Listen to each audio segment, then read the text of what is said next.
following information is provided for employees of the Edinburgh School District. The information is on tuberculosis and it's taken from the Texas Department of State Health Services frequently asked questions about TB. What is TB? Tuberculosis is a disease caused by germs that are spread from person to person through the air. TB usually affects the lungs, but it can also affect other parts of the body, such as the brain, kidneys, or the spine. A person with TB can die if they do not get treatment. What are the symptoms of TB? The general symptoms of TB usually include feeling ill, weak, unexplained weight loss, fever, and night sweats. The most common type of TB, TB of the lungs, also includes coughing, chest pain, and coughing up blood. Symptoms of TB disease in other parts of the body depend on the area affected. How is TB spread?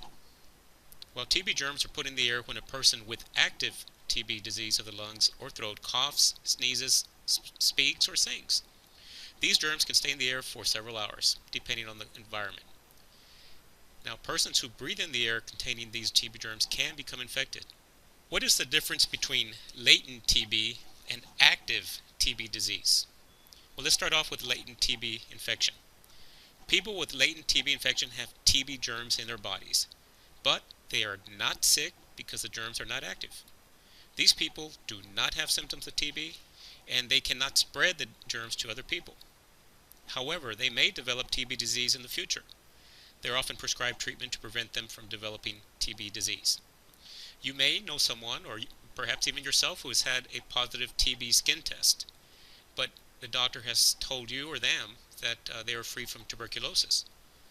These people have latent TB. Active TB disease, on the other hand, are people who are actually sick with tuberculosis. These germs are active in their body, are multiplying and destroying tissue in their body. They usually have symptoms of TB disease. People with active TB disease of the lungs or throat are capable of spreading germs to others. They too are prescribed drugs that can treat TB disease. What should I do if I've spent time with someone with latent TB? A person with latent TB cannot spread germs to other people. And you do not need to be tested if you have spent time with someone with latent TB infection. However, if you've spent time with someone with TB disease or someone with symptoms of TB, you should be tested. What should I do if I've spent time with someone with active TB disease? Now, people with active TB disease are most likely to spread the germs to people they spend time with every day, such as family members or co-workers. So if you've been around someone who has active TB disease, you should go to your doctor or your local health department for tests. How do you get tested for TB? There are two tests that can be used to help detect TB infection: a skin test or a TB blood test. The tuberculin skin test is performed by injecting a small amount of fluid into the skin in the lower part of the arm. A person given the tuberculin skin test must return within 48 to 72 hours to have a trained healthcare worker look for a reaction to the arm.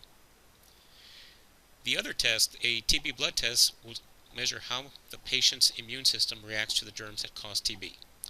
Of these two tests, the most common is the tuberculin skin test. What does a positive skin test mean? A positive skin test for TB infection only tells that a person has been infected with TB germs. It does not tell whether or not a person has active TB disease. Other tests, such as a chest x-ray and a sample of sputum, are needed to see whether the person has active TB disease. What is a BCG? The BCG is a vaccine for TB disease. BCG is given in many countries, including Mexico, but is not generally recommended in the United States. BCG vaccination does not completely prevent people from getting TB. It may cause actually a false positive skin test. However, persons who have been vaccinated with BCG can be given a TB skin test or other blood tests. Why is latent TB infection treated? If you have latent TB infection but not active TB disease, your doctor may want to have you take a drug to kill the TB germs and prevent you from developing TB disease. The decision about taking treatment for latent infection will be based on your chances of developing TB disease in the future. Some people are more likely to develop TB than others. This includes people with HIV infection, people who are recently exposed to someone with TB disease, and people with certain medical conditions. How is active TB disease treated? TB disease can be treated by taking several drugs for 6 to 12 months. It's very important that people who have TB disease finish the medicine and take the drugs exactly as prescribed. If they stop taking the drugs too soon, they may become sick again. If they do not take the drugs correctly, the germs that are still alive may become resistant to those drugs. TB that is resistant to drugs is harder and more expensive to treat. In some situations, staff of the local health department may meet regularly with patients who have TB to watch them take their medication. This is called direct observed therapy, or DOT. DOT helps the patient complete treatment in the least amount of time. Do all new students in Texas still need a tuberculin skin test? The answer is no. A TB questionnaire used to identify children at high risk for TB has been developed by pediatric and public health experts working with the Texas Department of State Health Services. This change took place more than 15 years ago. This questionnaire should be used to determine if a child should be evaluated for TB. Children who have a positive reaction to a TB skin test but no symptoms of TB disease should not be kept out of school while they are being evaluated for treatment of latent TB. The American Academy of Pediatrics does not recommend routine tuberculin skin testing of children with no TB risk factors for school entry, daycare attendance, WIC eligibility, or camp attendance. How about employees? Do all employees in Texas schools still need a tuberculin skin test? No. There is no statewide requirement for teachers or other school employees to have a tuberculin skin test. As a matter of fact, the Centers for Disease Control and Prevention discourages the use of TB skin tests for persons who have no risk factors for TB exposure. There are people who have had positive skin tests and have been asked to get chest x-rays. Are routine chest x-rays recommended for persons with a positive TB skin test? The answer is no.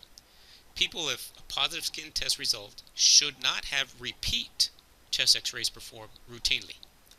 A person with a positive or newly positive TB skin test should receive one chest x-ray to exclude a diagnosis of TB disease. Afterwards, repeat chest x-rays are recommended only if symptoms of TB develop or a new exposure to tuberculosis is reported. Are correctional facilities in Texas required to screen inmates and employees for TB? The answer is yes. The Texas Law, Chapter 89 of the Texas Health and Safety Code states that correctional facilities must screen all inmates for TB by the 7th day of incarceration, and then annually thereafter. They must also screen all employees and volunteers at pre-employment and annually thereafter. The law also requires that all correctional facilities in Texas report to the Texas Department of State Health Services the release of inmates being treated for TB so that the health department can arrange for continuity of care. How often can TB skin tests be repeated? There is actually no risk associated with repeat TB skin tests. If a person does not return within 48 to 72 hours to have the TB skin test read, a second test can be administered as soon as possible. TB skin tests that are positive reactors, however, should not be repeated.